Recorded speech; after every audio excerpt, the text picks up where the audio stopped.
এই সেই পৃথিবী কাঁপানো আলোকচিত্র, যা তোলার পর ফটোগ্রাফার নিজেই আত্মহত্যা করেছিলেন।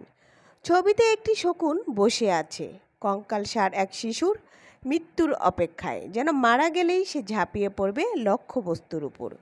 ছবিটি তুলেছিলেন দক্ষিণ আফ্রিকার ফটোগ্রাফার কেভিন কার্টার 1993 সালের মার্চ মাস। দুর্ভিক্ষপীড়িত সুদান, কোথাও এক ফোঁটা দানা নেই।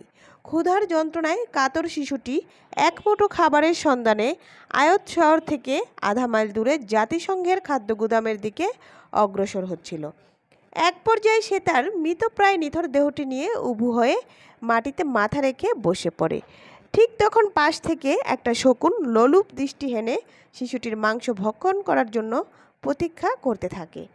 এই ছবি দ্য নিউ ইয়র্ক টাইম প্রকাশিত হলে বিশ্বজুড়ে তোলপাড় সৃষ্টি হয়।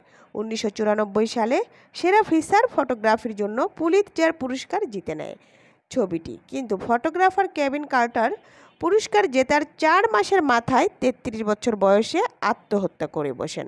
পরে জানা যায়, ছবিটি তোলার পর থেকেই তিনি মানসিকভাবে ভেঙে পড়েছিলেন।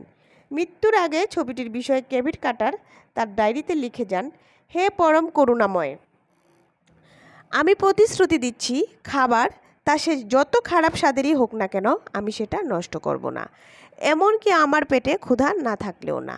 আমি প্রার্থনা করি আমার চারপাশের পৃথিবীর প্রতি আরও সংবেদনশীল হব এবং আমরা আমাদের ভেতরের স্বার্থপরতা এবং সংকীর্ণতা দ্বারা অন্ধ হয়ে যাব না। আমি আরও প্রার্থনা করি তুমি ওই ছোট্ট ছেলেটিকে রক্ষা করবে, পথ দেখাবে আর ওকে ওর দুঃখ থেকে মুক্তি দেবে। এই ছবি যেন মানুষকে মনে করিয়ে দেয় ওই শিশুটির তুলনায় তারা কতটা ভাগ্যবান, কারণ তোমার করুণা ছাড়া কারো ভাগ্যে একটি দানাও জুটে না। বিদায়।